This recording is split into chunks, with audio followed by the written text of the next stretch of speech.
Vamos a empezar hoy y regresando al tema que hemos estado enfocado durante esta semana acerca de la peregrinación. Y hoy, antes de empezar, solamente para los que no han estado aquí, nuestro ministerio que Cristal y yo tenemos, nosotros estamos ayudando a implantar o emprender una iglesia en Caldas de Reis, en la región de Pontevedra, pero una cosa que hacemos, tenemos un ministerio con los peregrinos en el Camino de Santiago. Entonces, por esto estamos hablando del camino y tal. Y también estoy haciendo mi doctorado en la Universidad de Santiago de Compostela acerca de los protestantes y el Camino de Santiago. Nosotros hemos estado hablando acerca de la peregrinación y empezamos con exilio y retorno, hablando de dónde, cómo Dios nos creó en su imagen, nos puso en el jardín, como nosotros pecamos, tuvimos que marchar del jardín, pero todavía queda algo deseando regresar a este jardín, estar con Dios. Hemos hablado acerca de un peregrinaje como viaje para adorar a Dios en lugares sagrados y cómo podemos ver esto por el Antiguo Testamento y el Nuevo Testamento. Hablamos sobre Hebreos 11 y Abraham, este ciclo de promesa, prueba, respuesta y resultado, que también nosotros vivimos en nuestra vida y la idea principal era Dios está usando tu mayor prueba para tu mayor bien. También hablamos acerca del progreso del peregrino, cómo el progreso del peregrino nos ayuda a ver la vida cristiana con claridad. Ayer hablamos sobre los salmos del peregrino o los salmos de acento o de movimiento hasta Jerusalén y que podemos encontrar libertad en Dios. Y hoy estamos hablando sobre también un tema que es muy importante para la peregrinación, que es peregrinación comunal y fiesta. Nosotros cuando pensamos en peregrinar, pensamos en caminar, no celebraciones.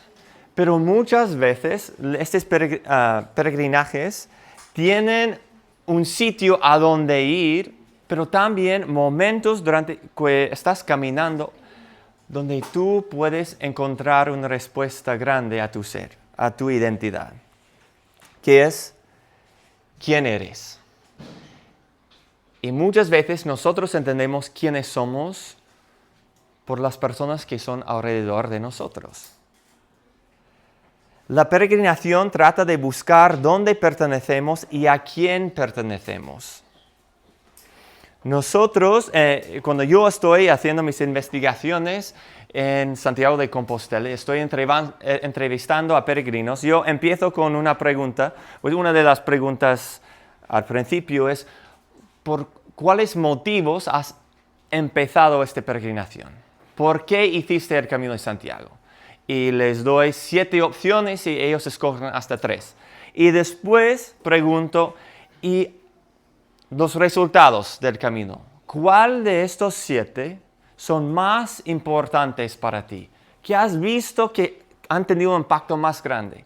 Normalmente personas empiezan por motivos de aventura, viaje, quizás motivos religiosos o espirituales, pero siempre, casi siempre, al finalizar su camino, lo que tuvo más importancia o lo que resultó con más importancia en su vida, como dije, creo que ayer, es algo espiritual, momentos de reflexionar, pero la otra cosa es estar con otras personas. Acompañar a otras personas. Y personas hablan de los grupos que formaron mientras estaban caminando en el camino y grupos de diferentes edades, de diferentes países, de diferentes idiomas, pero cómo les ayudó a continuar su camino de Santiago. Porque nosotros siempre estamos buscando nuestra identidad, queremos entender quiénes somos.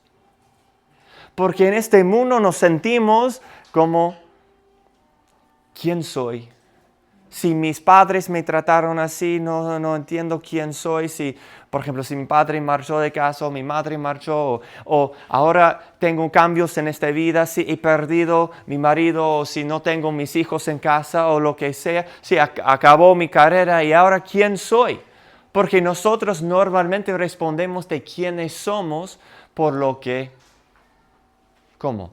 Nuestras familias, nuestros trabajos, nuestros equipos de deporte. Nosotros siempre estamos buscando a alguien para darnos una identidad.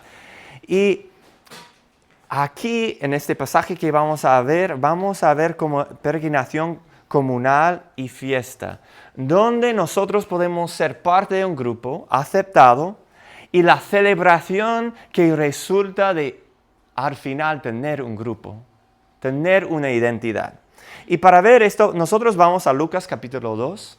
Lucas 2, y es la única historia que nosotros tenemos desde el nacimiento de Jesús y su entrada en el templo hasta empezar en su ministerio.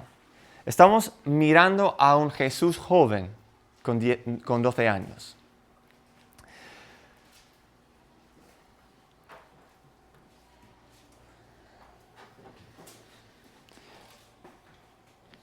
Antes vamos a leer el pasaje, después vamos a pasar por algunas preguntas y ver cómo conecta con esta idea, pero vamos a empezar en versículo 41 de Lucas 2. Dice, iban sus padres todos los años a Jerusalén en la fiesta de la Pascua, y cuando tuvo 12 años subieron a Jerusalén conforme a la costumbre de la fiesta.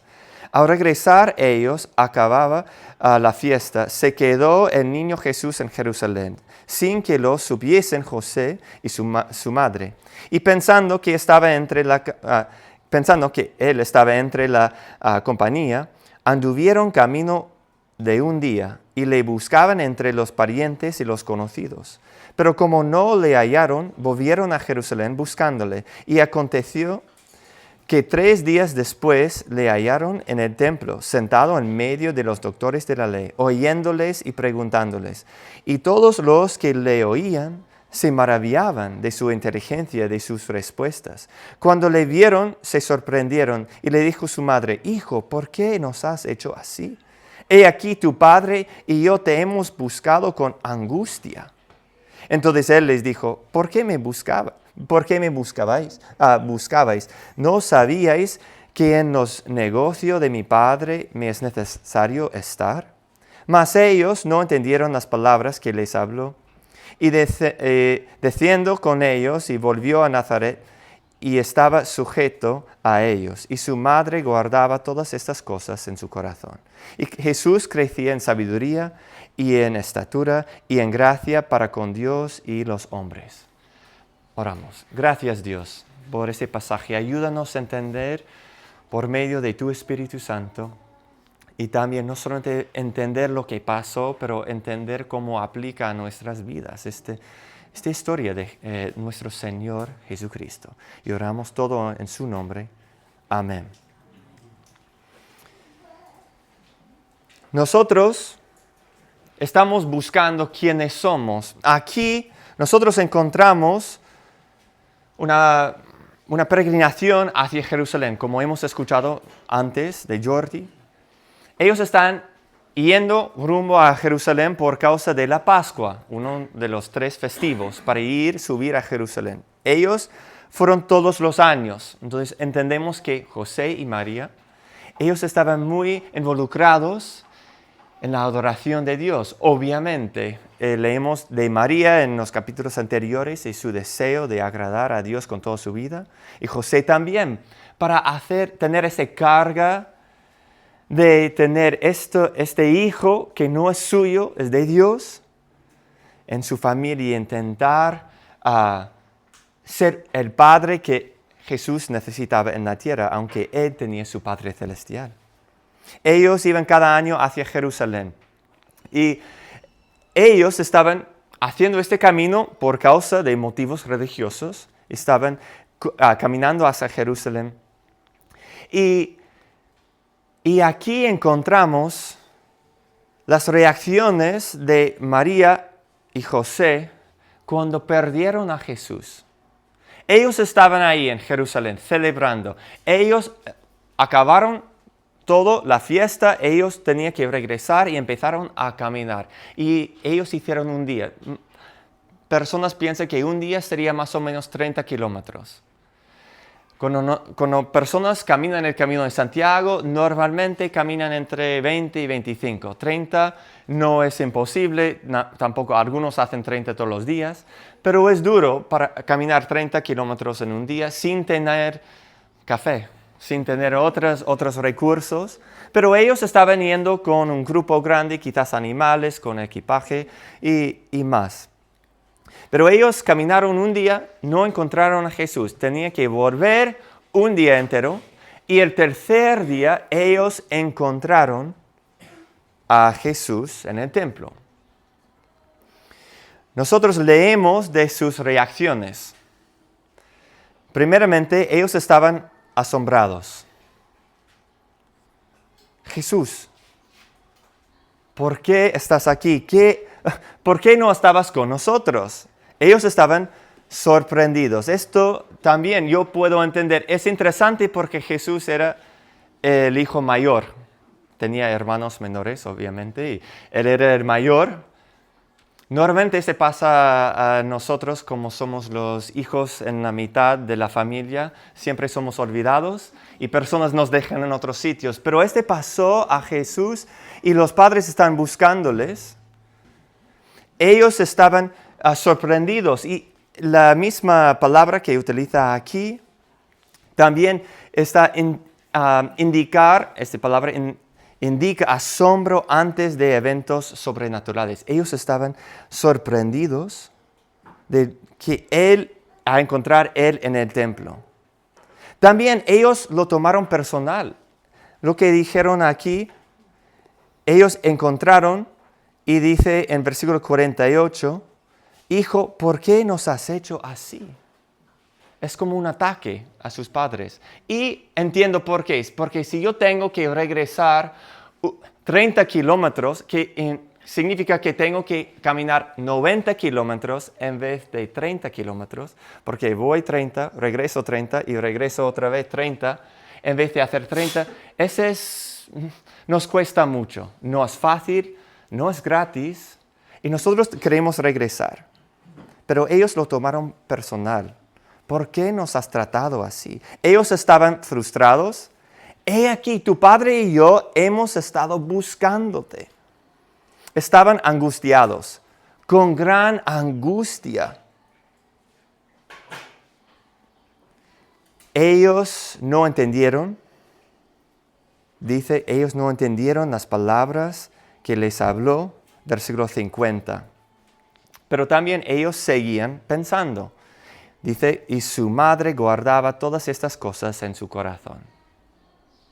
Las respuestas de José y María aquí no son aquí para que nosotros respondemos igual cuando perdemos un hijo. No es la razón por la cual Lucas escribió este pasaje. No es que cuando pierdes tu hijo durante 3 días, eso es como tienes que responder. No es una aplicación así. Tampoco no es un pasaje para nosotros cuando alguien nos está buscando, ¿qué debemos decir a ellos? Eso es un pasaje de la vida de Jesús, pero hay una forma que nosotros podemos interpretar, leer ese pasaje y aprender de esto. Y nos da una idea principal. Y aquí es la idea principal que encontramos, que Jesús reajusta tus expectativas. Jesús reajusta tus expectativas. Aquí, cuando nosotros estamos leyendo este pasaje, nosotros podemos leer mirando. Nosotros hubiésemos dicho igual como José y María. Jesús, ¿por qué lo hiciste a nosotros? Este acto de desobediencia. ¿Por qué estabas aquí y no con nosotros? Obviamente no fue desobediencia, porque Jesús no peca, pero ellos pensaron, mira lo que has hecho a nosotros. Ellos estaban asombrados. Estaban frustrados. Ellos no entendieron. Y nosotros igual, cuando nosotros encontramos a Jesús donde no pensamos que debería ser, nosotros también estamos asombrados. Pero Jesús reajusta nuestras expectativas. Y podemos hacer la pregunta, ¿cómo? ¿Cómo lo hace? Porque Jesús dice lo más obvio del mundo cuando responde a sus padres. Dice esto. Entonces, versículo 49. Él les dijo, ¿por qué me buscabais? ¿No sabíais que en los negocios de mi Padre me es necesario estar? Jesús reajusta nuestras expectativas como, número 1, al revelar su relación con el Padre. Porque nosotros tenemos la tendencia a mirar a Jesús como a nosotros mismos, como es un hombre normal. Cuando nosotros vivíamos en Ponferrada, conocimos a un chico, se llama Sav. Y Sav era de otro país, de Sri Lanka, y él estaba ahí enseñando inglés. Había estudiado en Inglaterra, estaba trabajando en España. Fue una historia interesante, pero él estaba ahí. Y empecé una conversación con él después de un tiempo de conocerle y dije, ¿y qué piensas tú de Jesús? Y él me dijo, yo creo que Jesús es el mentiroso más eficaz de todo el mundo. Porque mira, tantas personas que creen en él, pero es un mentiroso. Y dije, oh, ok. ¿Y has leído las palabras de Jesús? No, nunca he leído. Entonces, ¿cómo sabes si es mentiroso o no? Quizás tú eres el mentiroso. Entonces, ahora tienes que leer las palabras. Entonces, nosotros sentamos y leamos el libro de Lucas. Y nosotros enseguida parando y él haciendo preguntas. Y al final del libro de Lucas, él dijo esto, yo no sé quién es Jesús, pero yo sé que no es un mero humano. Hay algo diferente de Jesús. Jesús reajusta nuestras expectativas cuando revela su relación con el Padre. Él dijo, mi Padre. Obviamente, los israelitas podrían decir que Dios es nuestro Padre, pero ellos pensaron en algo comunal, porque Dios es el Padre de Israel, es el Padre de la nación. Pero decir mi Padre, algo personal, fue como algo un poco chocante para ellos. ¿Cómo puedes decir esto? Y nosotros, durante los evangelios, podemos ver que Jesús siempre estaba reajustando las expectativas de las personas. Yo y mi Padre soy uno. Nosotros somos uno. Y si ves a mi Padre, si ves a mí, ves a mi Padre. Él estaba demostrando que Él tenía una relación especial con su Padre. Esa fue la primera forma en que Él reajusta las expectativas de otros y de nosotros. Número 2, al posicionarse en su lugar legítimo.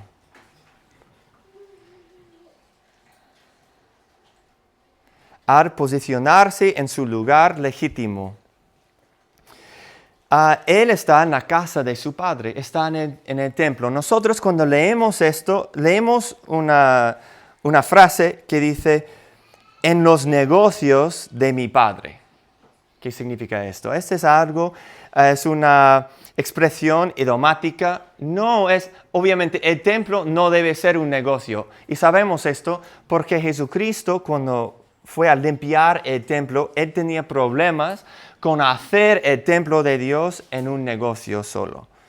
Entonces limpió, quitó las mesas, quitó todos los que estaban vendiendo del templo. no significa que él estaba vendiendo algo, pero el negocio de mi padre en griego es algo. ¿No sabes que necesitaba estar con las cosas de mi padre? Que es en el templo, en el sitio de mi padre. Él tenía que estar en su lugar legítimo, la casa de Dios. Y número 3, sí, la primera era revelar su relación con el Padre. Número 2, al posicionarse en el lugar legítimo. Y número 3, al cumplir con sus responsabilidades.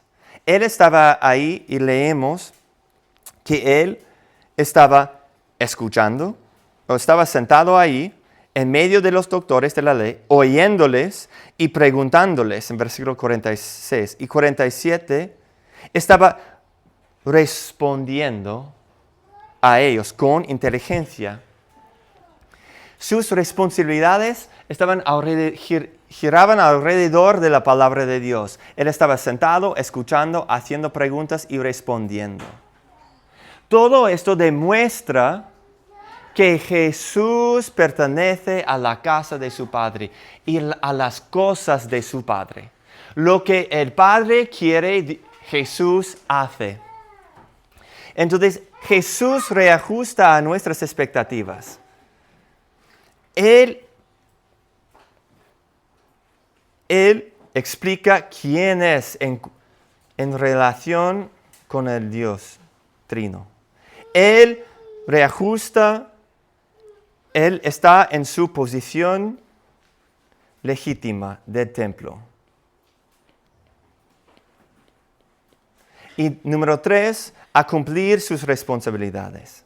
En cuanto a lo que Dios quería. Nosotros entendemos lo que Dios, el Padre, quería, Jesús hacía. Lo que las palabras que Dios quería que Jesús diga, eso es lo que Él dijo.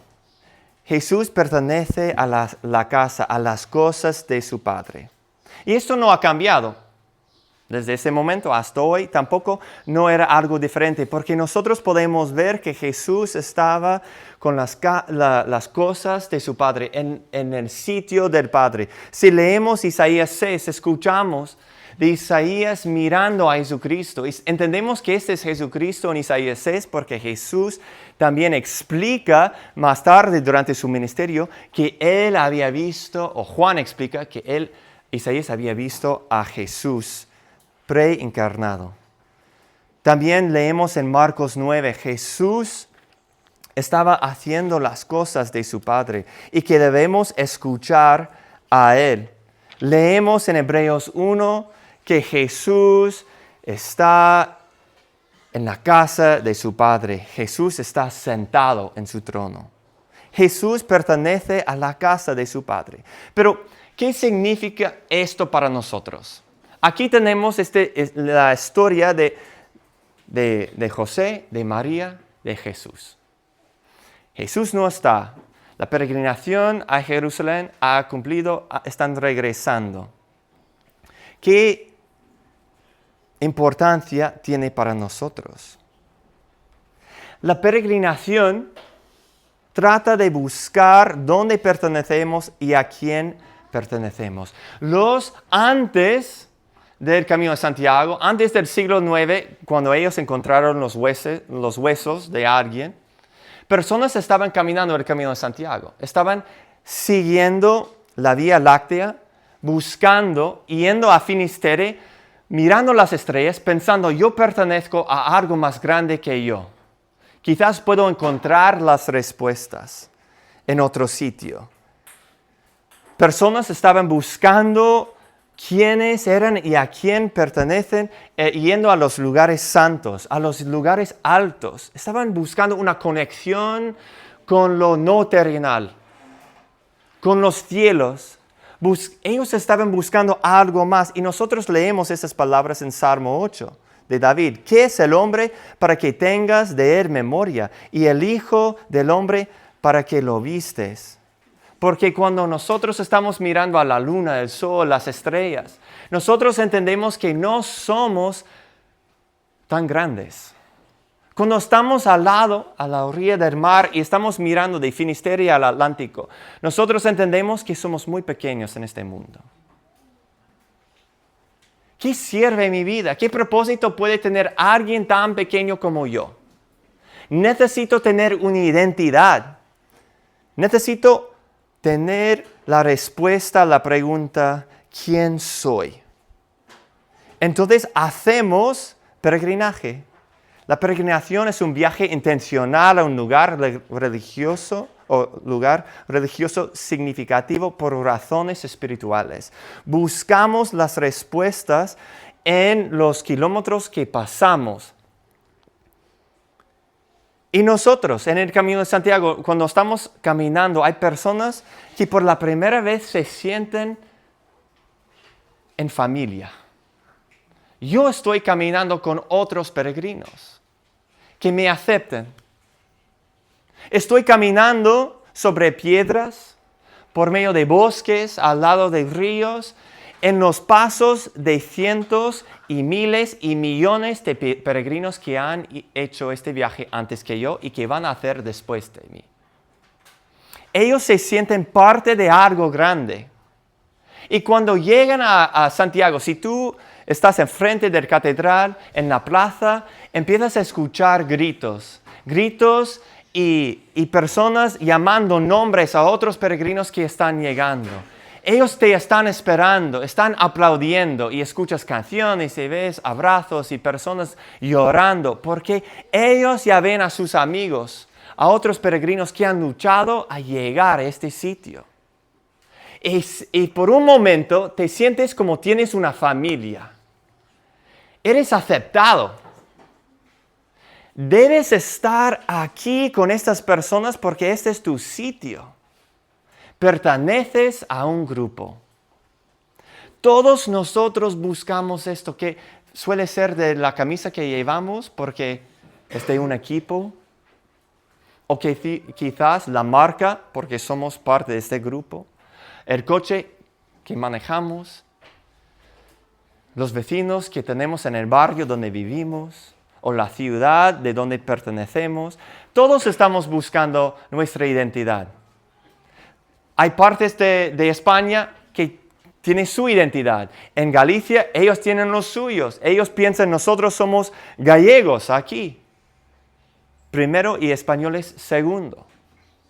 Y cada uno de nosotros como somos de otro país, estamos buscando ser aceptados por nuestros vecinos. Queremos ser aceptados. Aquí nosotros encontramos que Jesús ha hecho algo significativo para ti y para mí y representa algo mucho más grande que solamente una respuesta a sus padres. Una anécdota interesante de la vida de Jesús. Pero como Jesús reajusta nuestras expectativas, nosotros podríamos también hacer la misma pregunta. Jesús, ¿por qué estás aquí? Como María y José hicieron. Nosotros, en nuestro dolor más oscuro, cuando estamos completamente solos y luego miramos hacia arriba a ver a Jesús con nosotros, con la presencia que Él nos ha prometido, nosotros hacemos la misma pregunta. Pero Jesús, ¿por qué estás aquí en mi dolor?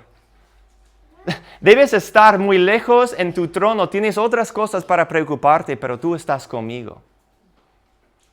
Es casi al opuesto cuando nosotros leemos de Lázaro. Ellos preguntaron, Jesús, ¿por qué no estabas aquí? Pero ahora nosotros entendemos, Jesús es diferente. Jesús es tan santo, tan distinto que nosotros. ¿Por qué has decidido descender para estar con nosotros? ¿Qué haces aquí, Jesús? O nosotros, cuando estamos perdidos en nuestros pecados y vemos a Jesús, ¿qué haces aquí? Cuando hemos salido del camino como una oveja perdida y vemos al pastor viendo para rescatarnos, preguntamos, Jesús, ¿por qué estás aquí? Cuando estamos solos, cuando estamos cargados de nuestros pecados, o incluso nosotros leyendo el Nuevo Testamento y nosotros leemos sobre Jesús llevando nuestros pecados al Calvario y preguntamos, Jesús, ¿por qué estás aquí? No te mereces esto. Son mis pecados.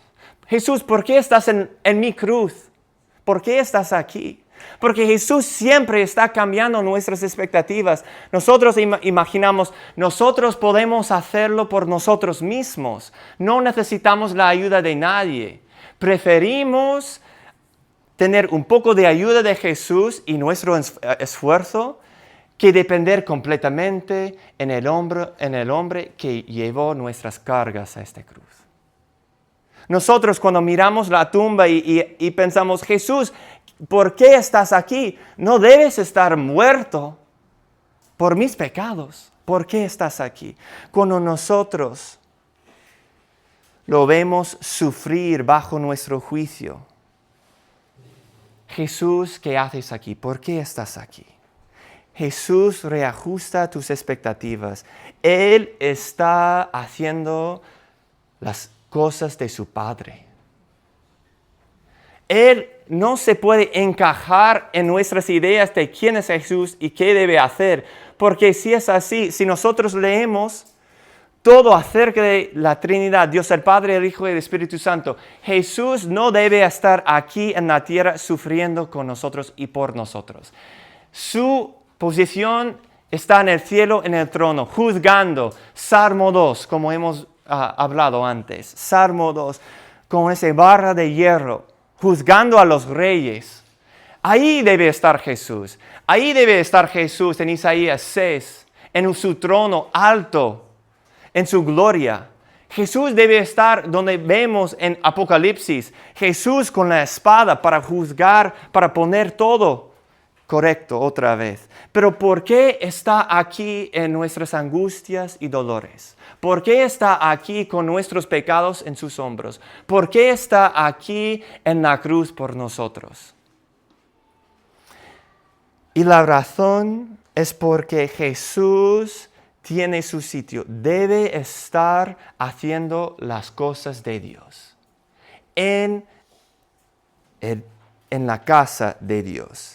Y si nosotros entendemos Jesús así y nuestras expectativas ya cambian a ver cómo el plan de Dios era para que Jesucristo hiciera las cosas que nunca podríamos hacer, nosotros entendemos que sí, yo también pertenezco, porque soy en Jesucristo. La única forma que yo puedo encontrar una identidad, la identidad que quiero, la identidad por la cual fui creado, es que me encuentro en Jesucristo, el Hijo aceptado. Si yo estoy fuera de Jesús, si yo intento hacer las cosas a mi manera, si yo intento ganar lo que solamente Jesucristo podría ganar, me encuentro fuera de la identidad que necesito y anhelo.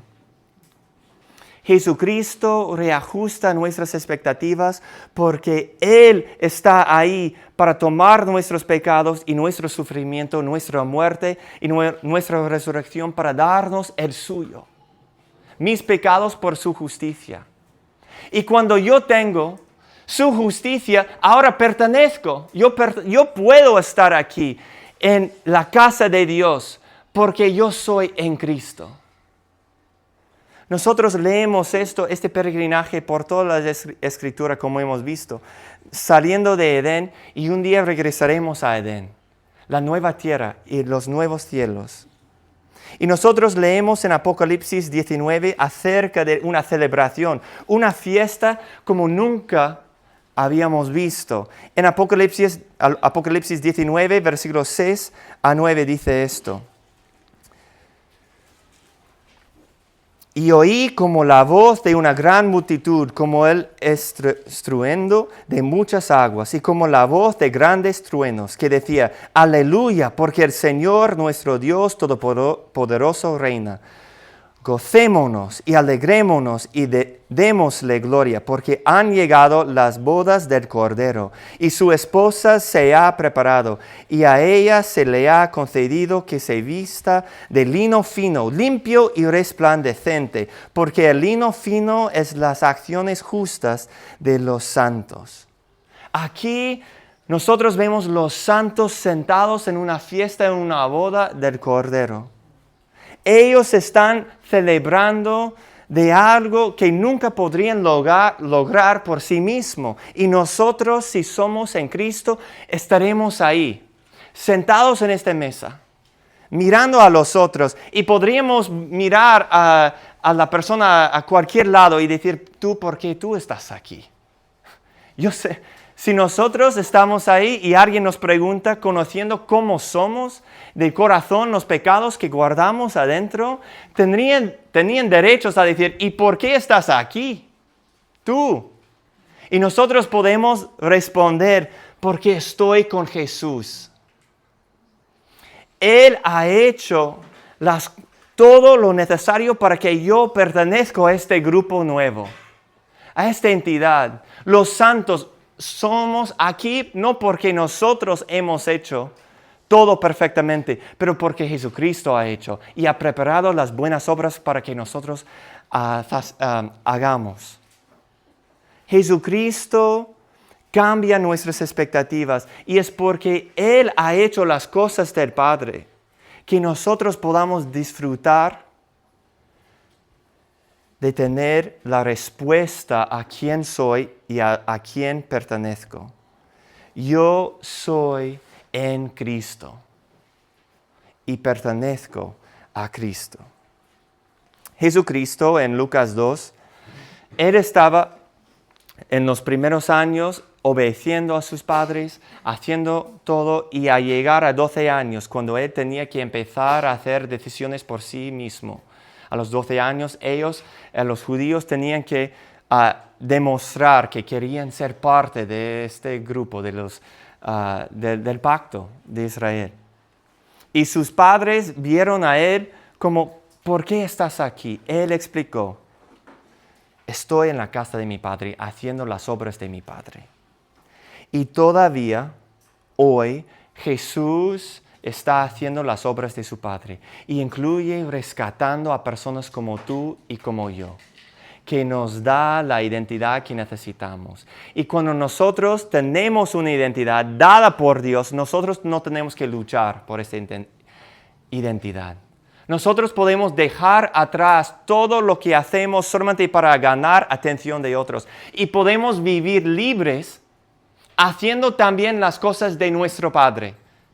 Porque como en Jesús somos hijos amados del Padre. Y nosotros también podemos decir, nosotros somos de nuestro Padre, haciendo las obras de nuestro Padre. Nosotros podemos vivir libre, podemos compartir con otros quienes somos, sin pensar, y si digo esto, me van a rechazar. ¿Qué importa el rechazo si nosotros tenemos una identidad fija? Duele cuando nuestra familia o marido o hijos nos rechazan. Duele. Pero nosotros tenemos una identidad más firme que nos sustenta durante los años, durante esta vida, porque entendemos que aunque ellos no me aman, mi Padre me ama porque soy en Jesucristo. Nosotros tenemos una identidad nueva porque Jesucristo lo ha ganado por nosotros y demuestra en Lucas 2 de esta edad que Él está haciendo las cosas de su Padre. Y ahora nosotros disfrutamos de esta identidad. En el progreso del peregrino nosotros leemos una historia, hemos leído parte del palacio hermoso, pero antes yo quería leer una sección. Cuando Cristiano llega al Palacio Hermoso, que es una representación de la iglesia. Y dice esto, así continuaron hablando hasta que estuvo preparada la cena. Y entonces se sentaron a la mesa, que estaba provisto de ricos y sustanciosos manjares y excelentes vinos. Y toda su conversación durante la cena giró sobre el Señor del collado, Jesucristo, sobre lo que había hecho y Él porque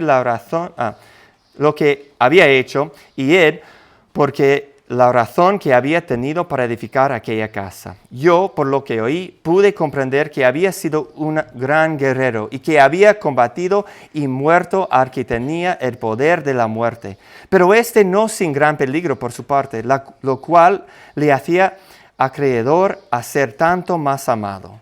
Porque como ellos decían, y yo creo, oí decir a Cristiano, el Señor hizo esto con pérdida de mucha sangre, siendo lo más glorioso de esta gracia el haberlo hecho por puro amor a su país. Y entre los mismos de la familia oí decir que les había visto y hablado después de su muerte en la cruz. También atestiguaron haber oído de sus mismos labios que su amor hacia los pobres peregrinos era tan grande que no era posible hallar otro igual desde Oriente hasta Occidente. Prueba de ello que se había despojado de su gloria para poder hacer lo que hizo. Y sus deseos eran tener muchos que con él habitasen en el monte Sión. Aquí ellos están disfrutando en una cena completa, disfrutando del entendimiento que el Señor hizo todo esto para ellos. Ellos tenían un amor porque Jesús cumplió con sus deberes, los deberes que Dios había dado. Jesús reajusta nuestras expectativas. Como María y José, Jesús, ¿por qué estás aquí? Nosotros preguntamos igual, pero podríamos decir, pero Jesús, ¿por qué yo estoy aquí? No merezco. Esto no es mío, ese es tuyo, la gloria que me has dado, el perdón que has ganado, limpiarme de mis pecados, tu crucifixión en vez del mío, tu tumba en vez de la mía. ¿Por qué yo estoy aquí? Nosotros tenemos una identidad en Jesús. Los que seguimos a Él de corazón, arrepintiéndonos de nuestros pecados, tenemos algo glorioso. Jesús reajusta nuestras expectativas. Vamos a dar gloria a Él. Gracias, Dios, por tu Hijo Jesucristo, quien vino a hacer tu trabajo aquí, hacer tus deberes, hacer tu negocio aquí, estar en tu sitio, enseñar tus palabras, a cumplir tu plan. Y lo hizo por nosotros. Ahora nosotros disfrutamos de esta identidad. Ayúdanos a vivir según nuestra identidad que tenemos en Él. Y oramos esto en Jesucristo. Amén.